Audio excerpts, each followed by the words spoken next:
바른미래당의 새 지도부 선출을 축하하며 공당으로의 발전을 기대한다.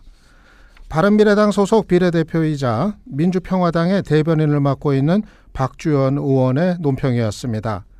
같은 당이지만 같은 당이라 할 수 없는 바른미래당 비례대표들의 속사정, 오늘 박주연 의원을 통해서 자세한 이야기 들어보겠습니다. 예, 박주연 의원 지금 스튜디오에 나와 계십니다. 예, 어서 오세요. 네, 안녕하세요. 예, 제가 소개를 해드릴 때 네, 어떻게 민주평화당에서 활동하고 있는 예. 민주평화당 수석 대변인 박주연 의원. 예, 그게 맞는 거죠. 예. 법적으로는 바른미래당 소속인데 예. 대변인 당직은 민주평화당에서 맡고 계신 예. 이런 이제 상황인데 먼저 이게 참 아주 보기 드문 경우인데요. 이런 일이 어떻게 이런 좀 보기 드문 상황이 초래됐는지 뭐 그간의 경위 아는 분들은 아시겠지만 아주 간단히만 좀 요약을 해주시죠. 일단 저는 그러니까 국민의당으로 이제 비례대표 의원으로 당선이 됐고요. 대선 후에 그 안철수 전 대표가 바른정당하고 이제 합당을 무리하게 밀어붙였습니다. 당시 이제 수속 의원들은 대부분이 반대를 했는데 그래서 결국 당이 이제 두 개로 갈라졌죠. 바른미래당과 민주평화당으로 갈라졌는데 바른미래당은 이제 좀 더 이제 보수 쪽에 가까운 것이고요. 민주평화당은 개혁 또는 이제 진보 쪽에 가깝습니다. 그래서 저는 처음에 이제 분당할 때부터 그 합당의 부당성, 그러니까 보수 야합으로 이제 저희는 규정을 하고 그 맨 최전선에서 그걸 싸우고 민주평화당으로 이제 갈라져 나올 때 민주평화당 창당에 그러니까 뭐 저로서는 굉장히 중요한 역할을 했다고 생각하고 그 이후에도 뭐 어쨌든 그 지방선거에서도 공약을 직접 담당했고 예. 지금도 수석 대변인으로 활동을 하고 있습니다. 그런데 어쨌든 그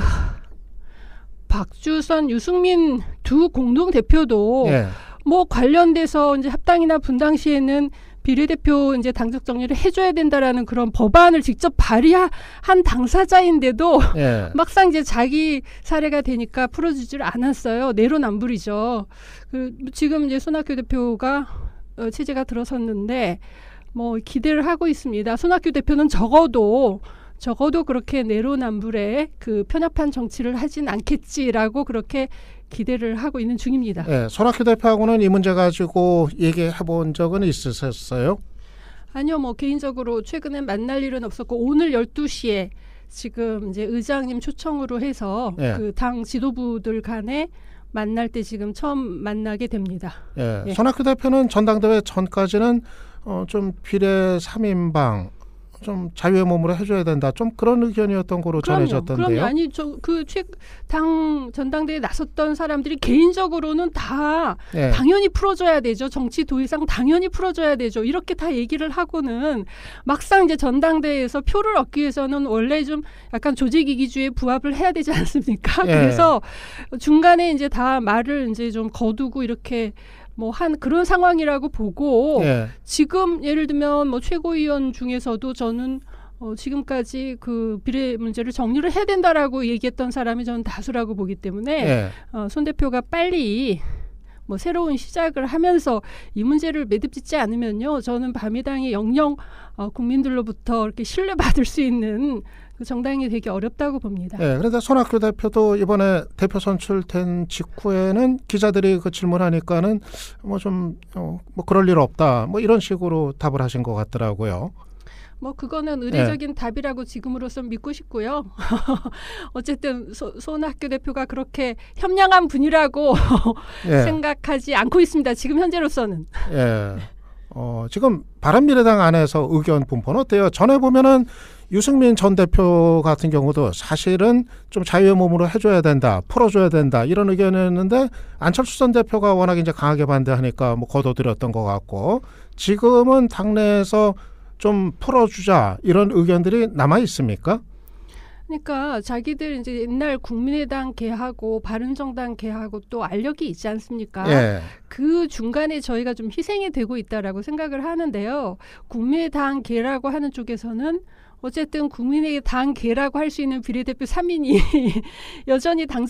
당적만이라도 갖고 있는 것이 자기들에게 유리하다고 그렇게 생각을 할 수 있고요. 예. 뭐 바른정당 쪽의 사람들은 뭐 개인적으로야 뭐 풀어줘야 된다고 얘기하면서 이제 손학규 대표로 공격하기 위해서 당신 뭐 풀어주기로 했다는데 그게 뭐 해당 행위 아니야 이런 식으로 몰아붙이는 게 아닌가 싶습니다. 예, 이 문제가 참 오랫동안 시간을 끌면서 논란을 뭐 거듭했던 것 같거든요.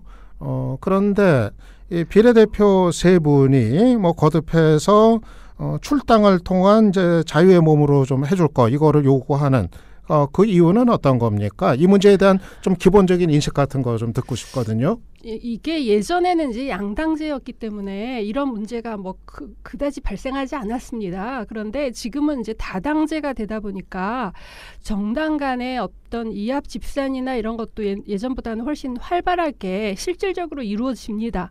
그런데 그 과정에서 비례대표가 마치 당의 자산 내지는 당 대표의 자산으로 이렇게 취급이 되는 한은 저는 정상적인 어떤 다당제라는 게 있을 수 없다라고 생각하고요. 예. 최소한 개인이 그냥 나는 이 당 싫어하고 나간 경우는 어쩔 수 없다 하더라도 예. 당이 원래 유권자의 뜻에 만들어진 당이 이후에 합당을 하거나 분당을 하는 그런 큰 사정 변화가 있을 때는 적어도 그 비례대표들이 자신의 어떤 정치적 신념에 따라서 그중에 한 군데를 선택할 수 있는 그런 거는 보장이 되는 것이 저는 이제 헌법에도 맞고 여러 가지 그러니까 지금 그렇지 않습니까? 어쨌든 정치 리더라고 하는 사람들 중에서 그거는 비례대표가 무조건 예. 예, 계속 있어야 되고 탈당할 수는 없다. 선택 자유를 인정해서는 안 된다라고 이렇게 얘기하는 사람은 저는 못 봤어요. 예. 다 이거는 정리돼야 된다라고 얘기를 한단 말이에요. 예. 그렇다면은 그렇게 이제 선거법 개정이 되는 것이 맞고 저희가 지금 법안도 제출해 놓은 상태고 그래서 이번 정기국회에서 이제 이 부분이 뭐 저희 문제는 사실 이제 바른미래당 손학규 대표가 좀 뭐 결단하면은 해결이 될 수 있는 문제라고 생각하지만 예. 근본적으로 앞으로 이런 경우가 발생하더라도 마치 비례대표가 무슨 당대표의 무슨 친위부대인 것처럼 이렇게 졸졸 따라다녀야 되는 이런 예. 사태가 되지 않기 위해서는 반드시 법 개정이 이루어져야 된다고 생각합니다. 예. 그러니까 지금 법으로는 당대표가 뭐 특정 한 쪽하고 통합을 밀어붙여도 비례대표 의원은 뭐 소신이나 철학 이런 거 상관없이 뭐 따라가야 되는 그렇죠. 이렇게 이제 돼 있는 거 아니에요. 예. 예. 법안 발의돼 있는 거는 그 다음에 뭐 논의는 좀 있습니까? 관심들 갖나요? 지금 이제 민주평화당에서는 그것을 이번 주요 쟁점 법안으로 이제 올렸고요. 예. 지금 정치개혁 특위가 구성이 안 되고 있습니다. 자유한국당 때문에. 그래서 예. 빨리 이제 정개특위가 예. 구성이 되면 거기에서 선거제도 개혁과 더불어서 뭐 예를 들면 18세로 선거 연령 하향 조정하는 거 또 예. 저희 그 합당이나 분당의 경우에 비례대표 선택권을 인정하는 거 이런 것들이 전체적으로 들어가서 합의가 돼야 된다고 봅니다. 예. 지금 민주평화당의 수석 대변인이라는 이제 중요한 당직을 맡고 계신 건데, 예. 그게 정당법상에는 뭐 문제는 없는 아무런 겁니까? 문제가 없습니다. 아무 문제가 예, 없고요. 예, 예. 예. 그리고 민주평화당의 당원이 또 그런 길을 열어놨다, 뭐 그런 얘기가 있던데요. 저희가 이제 그 민주평화당 창당할 때 선관위에 이제 정확히 이제 질의를 했습니다. 그래서 당원 자격이 없어서 제가 사실은 이번에 당대표 선거에 나가고 싶었는데 나가진 못했습니다. 하지만 예. 그거는 왜 또 이 그거는 문제 때문에요? 그렇죠. 당적이 없기 때문에 예. 제가 당대표로 나갈 수는 없었습니다. 그러니까 어떻게 예. 되는 거예요? 당직은 맡을 수가 있는데, 그렇죠. 당원 자격으로서 선거권과 피선거권을 행사하는 것은 가능하지 않았습니다. 그래서 아쉽게도 제가 당대표 선거에 나가지 못했지만 어쨌든 당직을 맡는 거에는 아무런 지장이 없어서 이전에 이제 이상돈 의원도 뭐 그 평화정책연구원장을 맡았었고요. 그리고 장정숙 의원님도 이제 대변인을 했고 저도 지금 이제 수석 대변인을 하고 그렇습니다. 예. 근데 오늘 아침에 제가 기사 하나를 보니까요. 그동안은 비례 3인방으로 불려져 왔었는데 그 세 분 가운데서 이상돈 의원은 좀 이탈하는 것 같다. 뭐 정동영 대표하고 사이가 좀 안 좋아가지고 그래서 좀 거리 두는 것 같다 그런 기사가 나왔던데 실제 그렇습니까? 그러니까 이상돈 의원님하고 저희가 이제 개인적으로는 굉장히 잘 맞아요. 그러니까 민주평화당이 이렇게 떨어져 나오면서 창당하는 과정에서 뭐 누구보다도 앞장서서 이제 같이 함께 그 창당 작업을 했었고 열심히 일했는데 아무래도 이제 향후의 정계 개편 과정에서 본인이 이제 어느 위치를 갈 건가에 대해서는 기본적으로 이제 보수 쪽의 입장을 강하게 갖고 계신 분이기 때문에 예. 이제 그쪽으로 가는 게 이제 본인에게 자연스럽다라고 생각하는 그런 측면은 있는 것 같습니다. 예, 예. 그러니까 세 분이서 뭐 앞으로 일사불란한 뭐 행보를 같이 할지 어떨지는 조금 지켜봐야 될 것 같네요. 저희는 뭐 예. 그 개개인의 그 선택의 자유가 중요하다고 생각합니다. 예, 예. 박 의원님이 아까 그 이제 보수 통합에 반대를 하고 예. 거기에 이제 응하지를 안 하고 거부를 해서 이런 길을 택했다 이제 말씀을 하셨는데 예. 박 의원님의 원래 그 정치 철학이라고 할까 그런 건 어떤 거였나요? 과거 참여정부 시절에 청와대에 계시고 이제 그랬었잖아요. 그렇죠. 뭐 저는 민주사회를 위한 변호사 모임 창립 멤버입니다. 그 당시에 88년 5월에 만들어질 때 한 20 몇 명 이렇게 있었던 것 같은데 그때 예. 이제 뭐 노무현, 문재인, 천정배, 뭐 조영래, 박원순 이제 이런 분들하고 같이 이제 민변 창립을 했었고요. 그러니까 뭐 어쨌든 시민사회 운동, 사회 운동, 민주화 운동 이런 것들을 지속적으로 해왔고 참여정부에서 국민참여 수석 비서관 또 참여혁신 수석 이렇게 맡으면서 뭐 초반기에 그 역할을 했었고요. 그래서 저는 지금까지 인생에서 예. 그 민주화 운동의 그 계열에서 이탈한 적이 단 한 번도 없거든요. 그런데 예. 갑자기 이게 향후 보수 통합의 전제가 되는 뭐 바른정당과의 통합의 길로 국민당이 가는 것을 이제 도저히 볼 수가 없었던 거죠. 예. 그리고 방향도 다를 뿐만 아니라 절차도 정말 당원, 당규를 깡그리 무시하고 그냥 이렇게 정치라는 게 절차 민주주의인데요. 예. 그 절차 민주주의라는 것 자체를 아예 휴지 조각처럼 하는 거에 대해서 도저히 이제 같이 할 수 없다라고 생각하고 민주평화당으로 함께 나오게 된 겁니다. 예. 바른미래당은 나의 정치 철학하고는 뭐 도저히 어울리지 도저히 않는다. 같이 할 수 예. 없습니다. 예. 예, 예. 몇 가지 정책에 관한 견해 또 더군다나 이제 수석 대변인 맡고 계시니까 예. 뭐 좀 여쭤보고 싶은데요. 문재인 정부의 소득주도 성장 정책 참 뭐 여러 가지 의견들이 지금 분분하단 말입니다. 예. 민주평화당이나 혹은 그 박 의원님 견해는 어떤 겁니까? 일단 그 소득주도 성장이라는 말 그 워딩에 이제 조금 문제가 있었다라고 봅니다. 왜냐하면 이게 이제 내수주도 성장, 소비주도 성장이거든요. 예. 그거를 이제 좀 어떤 대중적인 워딩으로 해서 소득주도라고 하다 보니까 마치 임금주도 성장 그리고 임금에 대한 거를 올리는데 정부가 직간접적으로 작용을 해야 된다라는 쪽으로 이렇게 정책이 흘러간 것 같고요. 원래 지금 가장 필요한 경제 정책은 소득 재분배를 통한 내수 소비 활성화입니다. 소득 재분배. 예. 예. 왜냐하면 그 가진 사람들은 돈이 뭐 얼마가 더 들어온다고 해서 절대로 그거 소비를 안 합니다. 예. 그런데 없는 사람들은 돈이 생기면 바로 국내 소비를 합니다. 그렇기 때문에 양극화가 되면 될수록 국내 소비가 점점점 줄어들고 기업이라는 것은 물건을 살 사람이 있어야 투자를 하는 것이거든요. 근데 소비가 떨어지니까 투자를 할 수가 없습니다. 그리고 또 한편으로는 이제 혁신 성장이라는 게 필요한데요. 그 혁신 성장이라는 것은 지금 현재 필요한 건 옛날처럼 무슨 대기업에 몰빵해주기, 뭐 그 R&D에 몰빵하기 이게 아니고요. 예. 이미 R&D 예산은 정말 많습니다. 그게 제대로 안 쓰이고 있거든요. 그리고 그 R&D가 필요한 것은 중소기업이에요. 그래서 어떤 대학이나 연구기관이나 지역이 같이 중소기업의 어떤 경쟁력을 강화할 수 있는 시스템을 만드는 거. 이게 혁신성장이에요. 예. 그리고 지금 공공부문이 굉장히 비효율입니다. 그러니까 불필요한 고임금 공무원이 너무 많아요. 공무원 내지는 공공기관이 너무 많아요.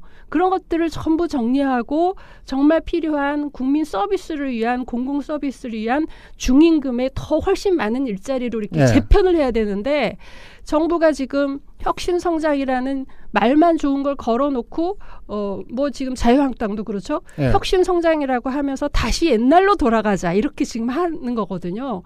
규제 완화를 통해서 옛날로 돌아가자라고 하는 거에 대해서는 문제가 많다고 생각해서 네. 일단은 문재인 정부의 손을 들어줍니다. 일단은 앞으로 가는 게 맞다. 하지만 그 소득주도 성장이라는 것을 지나치게 역량에 너무 과한 민간의 개입을 통한 임금 인상에 천착하지 말고 정부 예산으로 소득 재분배를 양극화 해소를 해서 그 국내 소비가 늘어나는 방향으로 정확하게 정책을 펼쳐라. 이렇게 저희는 이를테면 뭐 큰 틀에서 얘기하면 좀 보완이 필요한 뭐 그런 부분을 뭐 말씀하시는 거로 좀 이해를 하면 될 것 같고요. 그리고 전반기 국회에서는 기재위에 계셨죠. 그러다가 지금은 농림축산 농해수위. 농수위라고 부르죠. 농해수위. 줄여서. 그래서인가요? 이번에 그 농업 관련 예산이 너무 적다. 그 예산 편성 뭐 비판을 하셨던데. 그건 어떤 내용이죠? 이게 지금 그 문재인 정부 들어서 예산 증가율이 9.7%까지 엄청난 이제 확장적 재정 정책을 하는데요. 이 방향에 대해서는 뭐 저는 뭐 필요하다라고 봅니다. 그런데 그 내용으로 들어가서 농업 예산은 해마다 지금 뭐 거의 제로거나 지금 깎이거나 이렇게 되고 있거든요. 그런데 농업 예산이 지금 예를 들면 뭐 유럽의 국가나 일본, 미국에 비해서 농업 보조금이 굉장히 약해요, 우리나라가. 그리고 쌀값 수준도 뭐 비슷한 그 일본에 비해서 GDP 대비로 하더라도 되게 약하거든요. 그리고 지금 뭐 저는 어떤 이런 5천만 이상 규모의 선진국에서 농업을 경시해가지고 선진국이 된 경우를 알지 못합니다. 그래서 그 문재인 정부가 이 농업 예산이 이대로 줄어드는 거에 대해서 방치한다면 저는 이제 양극화 해소를 이제 역행하는 것이 될 뿐만 아니라 정말 우리가 농업이라는 것이 농업도 있지만 또 2차 식품 산업도 있고 또 3차 관광도 있고 4차 또 산업하고 다 연관이 되는 것이기 때문에 이 부분에 훨씬 더 주력을 해야 된다라고 지금 경고를 지금 하고 있습니다. 그 요구를 적극적으로 하시려면 예결위 들어가셔야 할 텐데 지금 민주평화당의 예결위가 교섭단체가 아니어서 들어가기가 좀 어렵죠? 그 교섭단체가 되더라도 저는 바른미래당 소속이어서 지금 그쵸, 참. 국회 활동이 대정부 질문도 안 되고요. 저도 잠시 지금 헷갈립니다. 활동을 도대체 할 수가 없습니다. 바른미래당 소속이었죠. 민주평화당은 그 교섭단체 뭐 영영 불가능하답니까? 아니 뭐 저희가 지금 따라도. 저희가 그 당적이 풀어지면 바로 교섭단체가 되죠. 그러면은 숫자가 어떻게 되나요? 아니 지금 이제 그래도 조금 모자르죠. 아니죠. 노회찬 대표가 이제 그렇게 공동교섭단체. 그렇죠. 공동교섭단체가 지금 한석이 모자라기 때문에 그죠. 당장 됩니다. 그러니까 바른미래당에서 그게 싫어서 지금 안 풀어주고 있는 것일 수도 있습니다. 알겠습니다. 지금 뭐 여러 가지로 참 소속은 법적 소속은 저기고 활동은 여기고 참 여러 가지로 사실은 뭐 불편한 게 많으실 텐데 앞으로 뭐 어떻게 하실 거예요? 마무리 인사 겸 말씀해 주시죠. 저는 뭐 전반기에 기재위 그리고 후반기에 농해수위 하면서 정말 양극화 해소 그리고 지역 격차 해소 여기에 이제 포커스를 맞춰서 굉장히 이제 실용적으로 이렇게 활동을 한다고 이제 자부하고 있고요. 민주평화당이 이렇게 개혁 야당으로서 문재인 정부를 비판하면서 또 실질적으로 성공할 수 있도록 견인해내는 역할이 지금 촛불 민심을 받드는 길이라고 생각을 하고 있습니다. 그래서 아주 너무너무 바쁘고 여러 가지 그 상황은 복잡하고 힘들지만 정말 보람 있게 그 의정 생활을 하고 있습니다. 앞으로도 더 열심히 하겠습니다. 오늘 스튜디오까지 이렇게 시간 내서 와주셔서 아주 감사했습니다. 몸은 바른미래당 소속이지만 아니요, 주민등록만. 주민등록만. 몸과 마음은 주민등록은 바른미래당인데 실제로 마음은. 사는 거는 거주는 민주평화당에서 하고 계신 박주연 의원이었습니다. 감사합니다.